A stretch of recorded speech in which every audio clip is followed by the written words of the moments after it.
First of all, you've all seen all these news reports of the town hall meetings where people are showing up and shouting their congressman down, and the people on Fox News say it's just democracy in action, and other people say, no, these are just outraged but organized partisans. But this whole health care thing is interesting. It should be much easier for President Obama to pass a health care bill than it was for me, for two reasons: because all the bad trends have gotten worse for the last 15 years, and secondly, because we have a better Congress, because what really killed health care reform in 1994 was simple. Senator Dole, among all Republicans, cared a lot about health care, and I offered to present a bill with him, and he said, no, you send your bill in, I'll send mine, we'll compromise it. Then he got a memorandum from Bill Kristol, the conservative writer and thinker, and it said, if you let the Democrats pass any kind of health care reform, they'll be in a majority for a generation, you've got to kill it regardless. So they decided to filibuster whatever we tried to do, and compromise was not possible. Back then they had 45 senators and they could easily do it. Now they only have 40 senators. Filibuster is not possible, and that's why you see at these town hall meetings even more outrageous claims being made than were made against the plan that I offered, partly because they think their only strategy for victory is to scare the living daylights out of enough moderate Democrats so that they'll beat it. First, I want to talk about the politics of this, for those of you who work so hard, not only for the president, for this Congress. It is imperative to pass a health care reform bill that moves this country in the right direction toward more moderation in the cost and more coverage and more preventive and primary care, because once we pass it, the American people are inherently optimistic and the approval rating will go up. And then after a year, when all the bad things they say are going to happen don't happen, the support for those who did it will go way, way up. But if we don't do it, then you'll have just what happened in '94, where the people who run get to rewrite history. Almost everything I read in the paper today about what happened then is wrong. And I don't want to go into that. I'm just telling you that this is, if you really want a decade or 20 years of progressive governance in partnership with the labor movement and building a new economy in America, we got to do something on health care. We've got to do it. Secondly,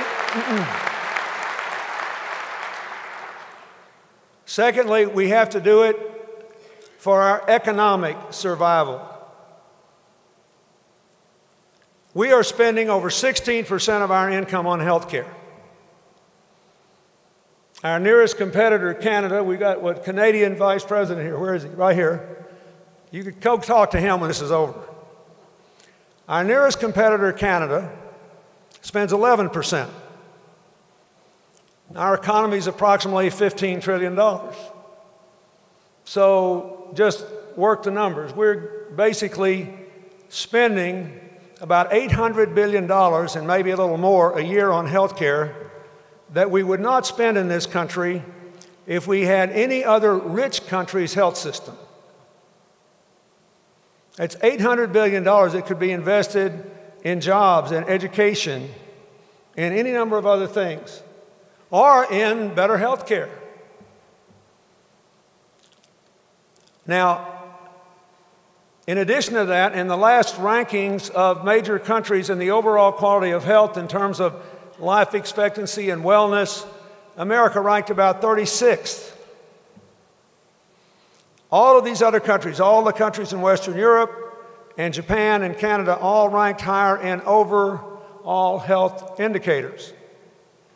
So you see these stories saying, well, yeah, but somebody died in a waiting room in Canada the other day. They have all these waiting problems.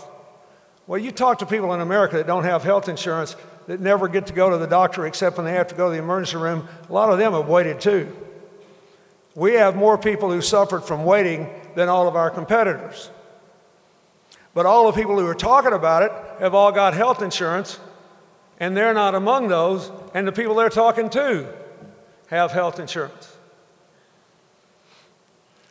In this decade, just keep in mind, this is the Republican Party's position, right? When I was president, the number of people without insurance went down, and the increased health costs were in line with inflation. As soon as we left office, the inflation in health care costs became triple the rate of inflation. Costs doubled in 8 years, and the number of people without insurance went down. When I hear all this screaming in all these community meetings, people act like none of this happened. If their deal, which is to do nothing, is so great, how come things have gotten worse in the last 8 years? And now, so why are we having so much trouble here? There are several reasons. First, 75% of the American people like their doctor and are satisfied with their health care, and find it, because we have a lot of shared costs between employers and employees, although employer-based health coverage is going down like a rock as the costs go up. That group of Americans find it inherently unbelievable that we could be spending 50% more on health care than any of our competitors and getting less for it. Because they spend what they spend, the employee contribution, and they like their doctor and their hospital and their nurse. So it's hard for them to imagine that we could have such a doofy system that we're spending 50% more than anybody else. That's a problem. Second problem is, it is inherently complex, mostly because of the way we finance health care. I mean, think about it. There are thousands of different policies covering millions and millions of different people, all with different copays and different this and different that and different the other thing, and all kinds of different ways of delivering health care. It is complicated. Whenever you wade into a complicated situation, the advantage shifts to those who don't want anything to happen because they can raise any kind of red flag. I feel sorry for a lot of these congressmen at these meetings because somebody said, well, this is going to happen, or that's going to happen, or the other thing's going to happen. And nobody starts with, here's where we are, here's what's happened in the last 8 years, and here's what we're going to do and what we're not going to do. It's inherently complicated. Third big problem, articulated in the 15th century by Niccolo Machiavelli. He said, there is nothing so difficult in all of human affairs than to change the established order of things. That's verbatim. Now I'll give you my Arkansas version of what came next. He basically said, because people who have something to lose are certain of what they're going to lose, and people who have something to gain are uncertain of their gain. So it's easy to stir up smoke. The fourth big problem is the way we cost what's going to happen. We know if you cover more people that you're not covering now, you've got to pay something to do that. We know that quite apart from the humanitarian argument for it, it's economically essential because we have to tie the cost to the people that are accessing health care. And what happens now is those people who don't have coverage, most of them do eventually get health care, but they get it too late when there's an emergency, and they get it in the emergency room when it's most expensive, and then their cost gets shifted onto your premium. And what we really need to do is to change the financing system and some of the delivery systems. You don't lose your doctor, you don't lose your choice of plans, and I don't think we have to tax your benefits either. But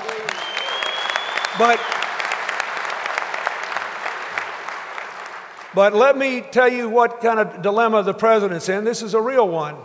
The president and the congressional leaders. Whatever proposal they make has to pass through the filter of the Congressional Budget Office.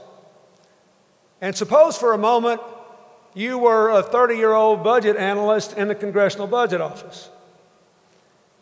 You haven't spent decades studying this. You don't know the delivery system of Geisinger in eastern Pennsylvania versus what they do at the Mayo Clinic versus what they do in Green Bay, Wisconsin. And you do know more or less what you'll save if we all had electronic medical records, but you can't be sure exactly what year it'll all be done in.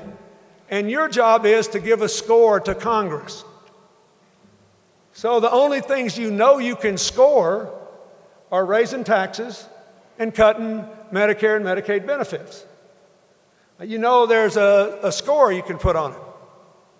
But what we need most of all is to change the way we finance and deliver health care so we reap the savings from things that don't have anything to do with choosing your doctor, with the quality of care, except to improve it. But all those things are hard to cost. Now that's why we're in the fix we're in. It's complicated, it's hard to change, it's hard to score. And the Republicans believe that if they wade into this thicket where 3/4 of the American people kind of like what they got, they can maybe scare enough people to bring it down, and then they can rewrite history when it's over and cause enormous problems, political problems for the president and the Congress. My concern is for the country. Now, so here's what I think we need to do. I think we need to remember, number one, the fact that we're spending 50% more than any other country and getting less for it. We're ranked 36th in health care, and the number of people without insurance is going up, and the number of people who have employer-financed insurance is going down. And those trends will only get worse if we do nothing, imperiling the health security of all American families eventually. That's the first thing. The second thing is we have to remember that the president has made clear that he will not sign any bill that does not preserve the freedom of people to choose their doctors and their health care providers, and that does not expand coverage, and that does not have ways to control costs that have nothing to do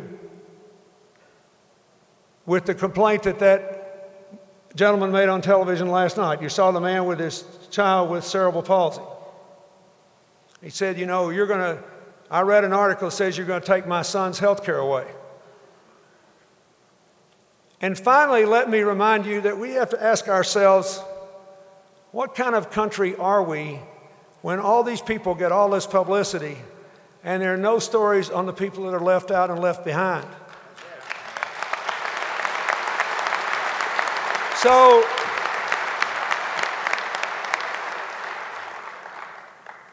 I love this town, and it's been very good to me. It was very good to Hillary. But I got to thinking about the primary season when I was here. So let me just tell you a story. This is just me now.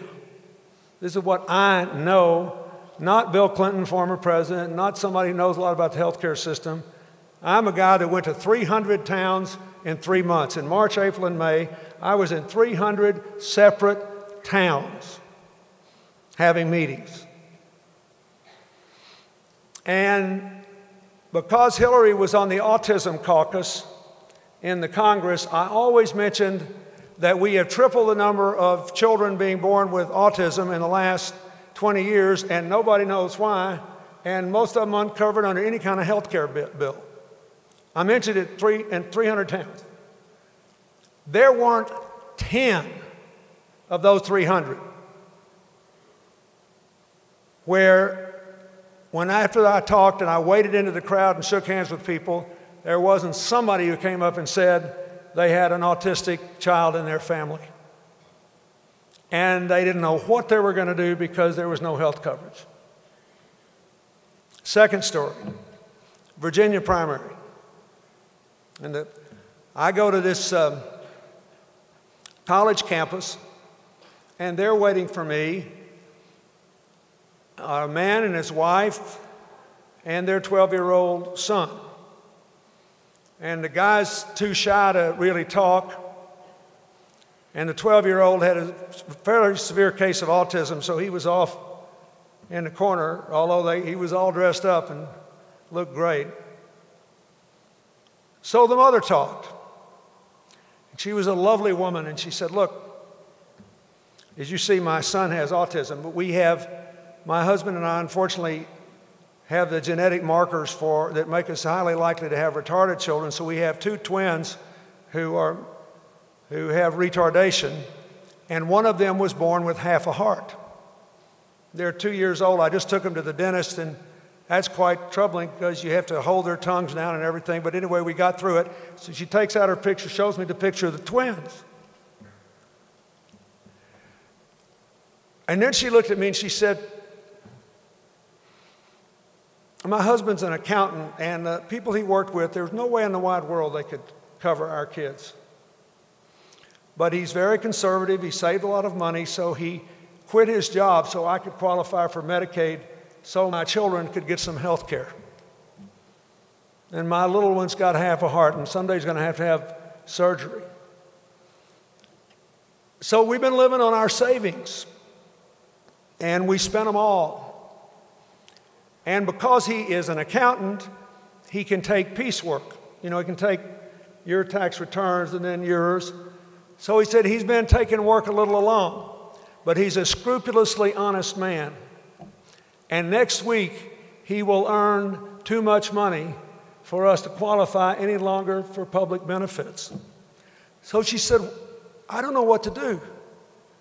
We tried to be good parents. We pay our taxes. We've done everything right. What am I supposed to do? Are we supposed to let him go back to work, knowing one of our children will die and the others will not have health coverage? Or should we just starve so we can keep our kids with health care?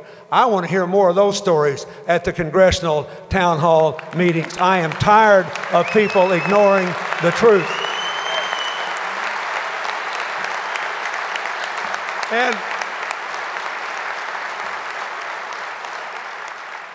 I promise you there are more of them than there are anybody with a child with cerebral palsy who is in any way threatened with losing coverage by anything that's going to come out of this Congress that the president will sign.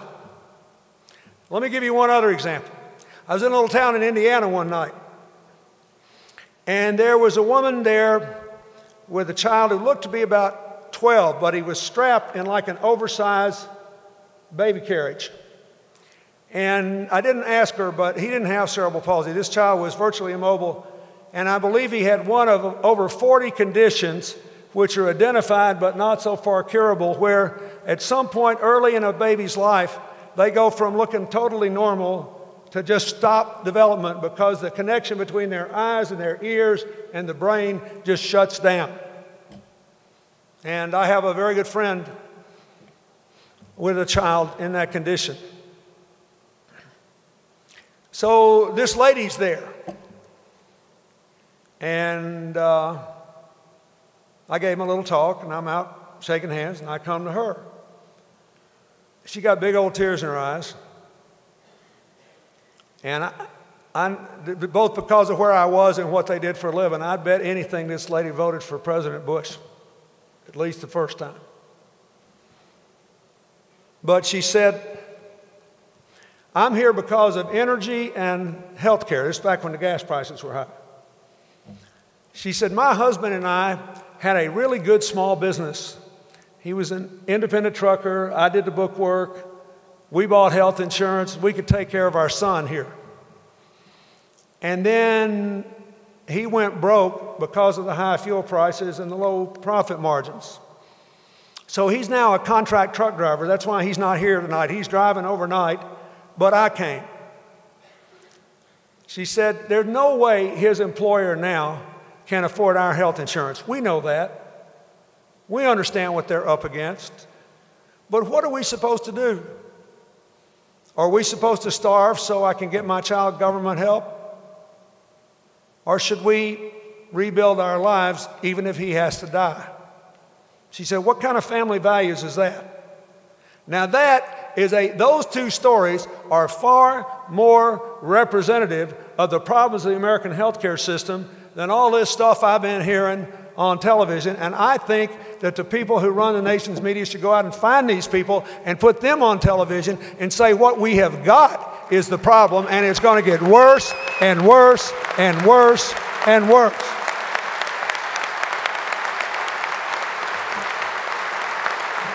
Now, I don't want to pretend this is easy. You need to go there and argue your case about the benefits and the taxation of benefits. That's okay. But you need to know, McKinsey and Company did a study to show where America's costs were out of line with other countries. We spend about 30 cents on the dollar in paperwork. 30 cents on the dollar when you count what the insurance companies spend insuring and not insuring, paying and not paying, what the doctor's offices and the hospitals spend, and what businesses and individuals spend trying to comply. The next highest in the world is Canada at 19. Nobody else is more than 15 or 16. 10% of the healthcare dollar, more than 10%, is blown because of simple financing organization. A lot of people are making a lot of money out of that, pushing that paper around. And don't you think they're not stoking a lot of this? And you just got to decide whether you'd rather have that money going out the window on those paperwork costs or going back into America's health care or America's job base or America's clean energy base. We've got to decide. We spend an enormous amount of money, more than $300 billion than anybody else would spend, because we only pay by the procedure. And when we try to hold down costs in Medicare and Medicaid, we encourage physicians, among other things, to set up these boutique clinics, and they can't recover their costs unless they do more procedures. The Mayo Clinic in Minnesota, which is world-renowned, provides a comprehensive set of benefits that are less expensive than 70% of the comprehensive plans in the country, in part because you pay an enrollment fee, and they realize that 90% of us have contacts with physicians and hospitals for relatively minor things. So the doctors work on a salary. It's a high salary, but they work on a salary. Nobody gets reimbursed by the procedure, and there's a heavy emphasis on primary and preventive care. And they're careful about who they hire, so their malpractice premiums are real low. The University of Texas Medical Center in Houston had the doctors self-insure, and malpractice is like violent crime. A tiny percentage of the criminals commit violent crimes. A tiny percentage of the doctors actually have malpractice. So what happened when they did that? The doctors knew who not to let in, and all the premiums went down for all the specialties 50% or more. Geisinger in Western Pennsylvania has hundreds of doctors who do exactly what the president is trying to get America to do. They do comparative research all over the country on who's got the best results in tonsillectomies, who's got the best results in appendectomies, who's got the best results in setting broken legs, who's got the best results in things like the heart surgery I had. And they collected them, and all the doctors decided that they didn't need to be lone wolves after all. They at least ought to start by doing what gets the best results everywhere. So they have a checklist they go through, and then if you've got a unique problem, for example, some people's blood doesn't coagulate in surgery and they bleed more, then you've got to be individual, you've got to be creative. But they give you a guarantee that if you have any problem from your surgery that results in you going back to the hospital within 90 days, they pay for it, not you. Guess what? The error rate's gone to zero, their profitability has been high, and the cost of health care has gone down. Green Bay, Wisconsin, as a community, pretty much does what Mayo does. Washington State's trying to set up a system where basically you do an enrollment for 90% of your care and have extra insurance over and above if something bad happens. The point is, we're trying to deal with the real problems here. There's lots to debate about how to do this. This is hard. We should be having hard, real questions asked at these town hall meetings. You got 435 members of the House of Representatives and 100 senators, and most of them did not run for Congress to do health care. They do need to get their knowledge base way up. But we're not doing anybody any favors by treating this like a circus and accusing the president and the Democrats of trying to do things to the health care system they have no intention of doing, and ignoring the fact that the worst thing we can do is keep doing what we're doing. We're running the country's economy into the ditch. We're creating misery for untold numbers of families, and we are going to make it more difficult for you to sustain your health benefits in the years ahead if we don't reform this system. So I say, let's all go back to Washington with a clear-headed attitude that the worst thing we can do is stay in the ditch we're in and figure out how to move America together into a better future on this health care issue.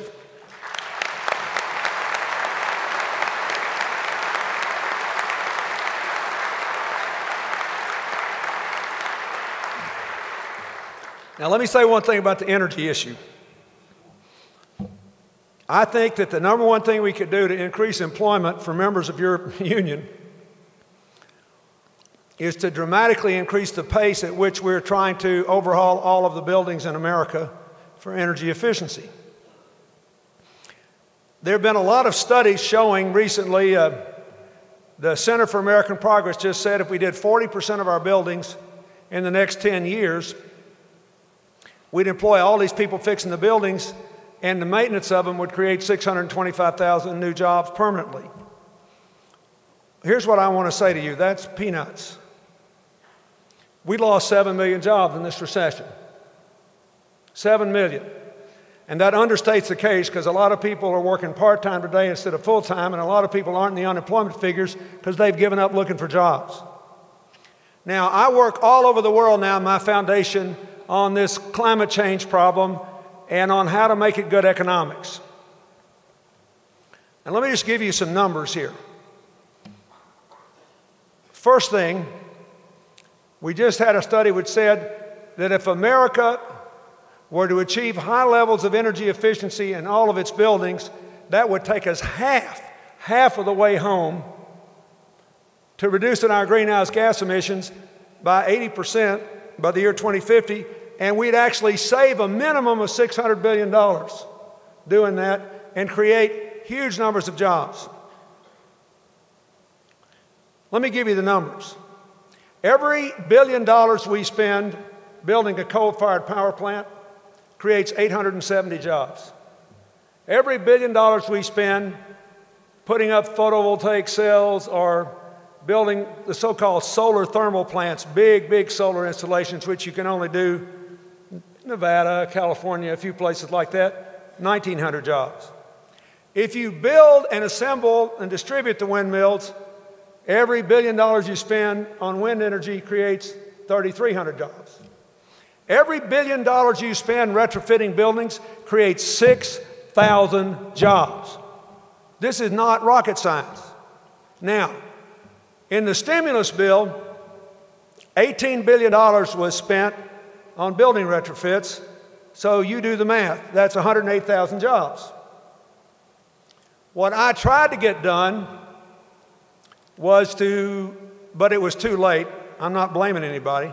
I wanted the government to set up a guarantee fund like the Small Business Guarantee Fund to cover losses at 10 to 1 and let the banks finance this stuff and create $108 billion, which would be 1 million jobs. And let me explain how this could happen. Before the recession happened, I made a deal with the country's big energy service organizations. That's Johnson Controls, Siemens, Honeywell, and there are 4 or 5 others around the world. If they come to a big building like your office building, and they say, if you do these 25 things, you can cut your energy use 30%, you pay them an extra fee, they'll guarantee the savings. So that if you don't get those savings, they actually pay. Now, when I had that guarantee before the collapse, in an afternoon, I got 5 banks to promise $1 billion each to finance these retrofits over a long period of time. And what happens is, and I'll give you an example of one that I'm actually doing because it's self-financing, the Empire State Building, built in 1931. We put together a plan to reduce their energy emissions 38%. It's going to lower their utility bills $4.5 million a year. One building. The changes will cost $33 million. The owner is fixing the building anyway and is financing it, so 7.5 years, he'll have it paid off but he'll get the benefits right away.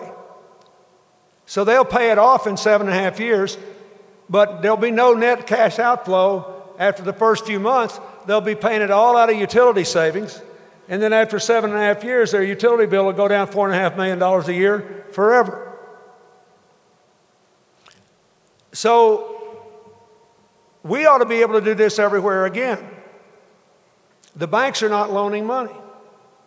They're scared to get back into business.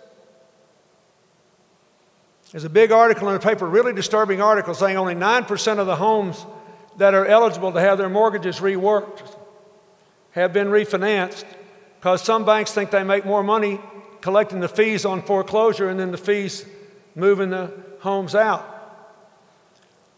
They need to get back in the banking business.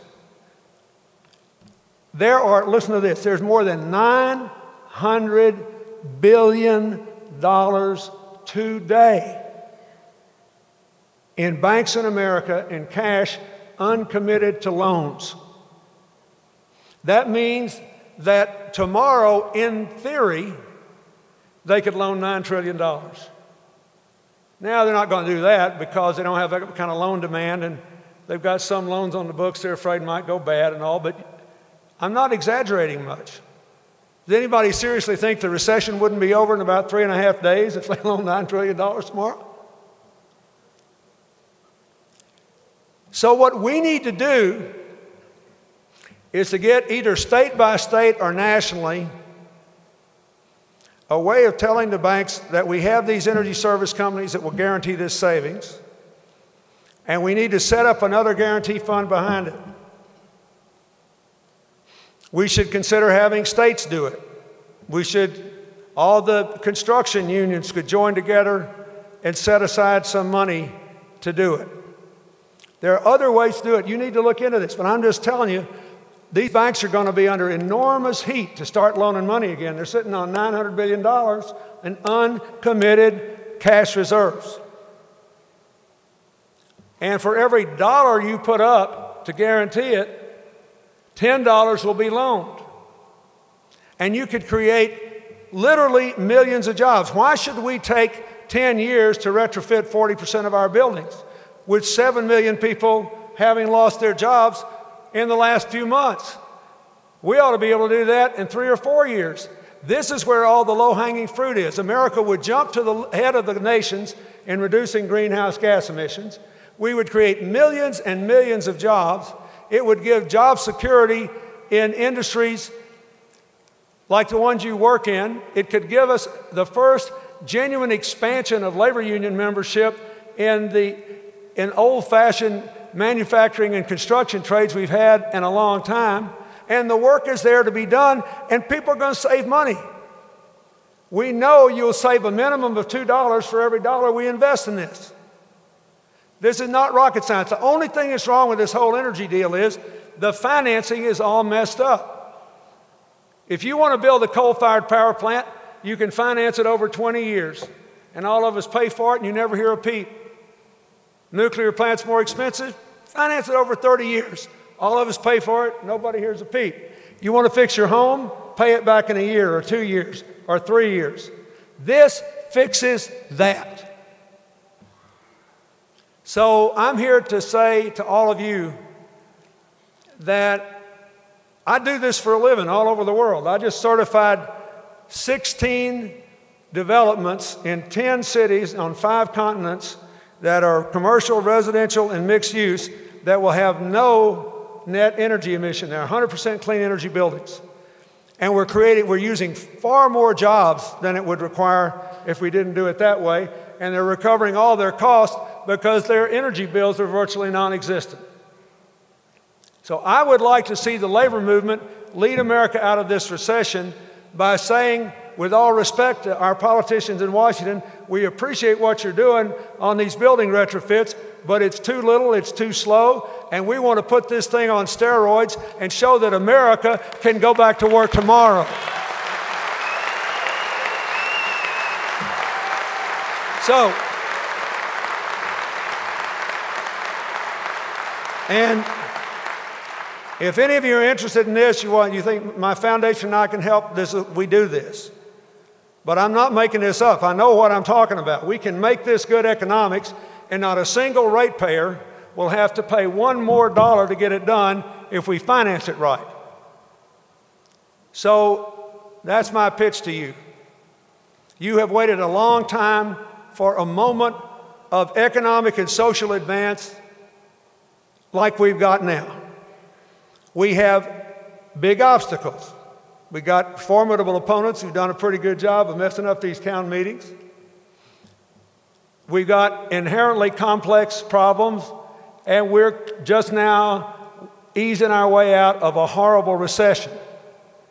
But I don't know about you, I don't believe in playing defense. I like to play offense.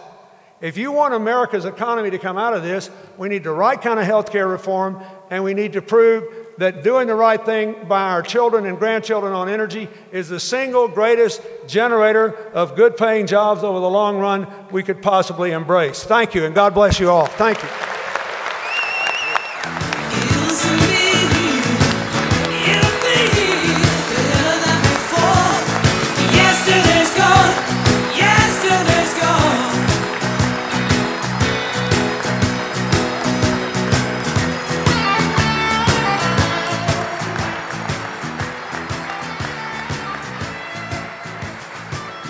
President Clinton, we're very proud of our workmanship and our craftsmanship in this union. The members of Local 26 and 88 made this as a gift for our speakers. We'd be proud to send you one and keep it in your office. And we also have another special gift for you. Don't roll the dice. Let me tell you, some of you who know me know that my late mother believed she was going to Las Vegas when she died. And I will treasure this. I only wish she had lived to see me get this. She thought I finally amounted to something. Now,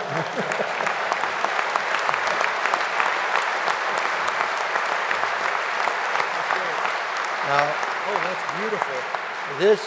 This is a new piece. It's the generation statue, which represents 3 generations of sheet metal workers, something we're very proud of. Now, you might want to share this with one of our honorary members. Your name was Hillary Clinton. I will take it home. We should share that. That's beautiful. Thank you. Beautiful. You want to send it to me?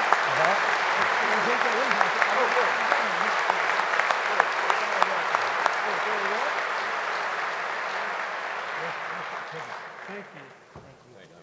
Thank you so much. Goodbye. Thanks. Yeah. Woo.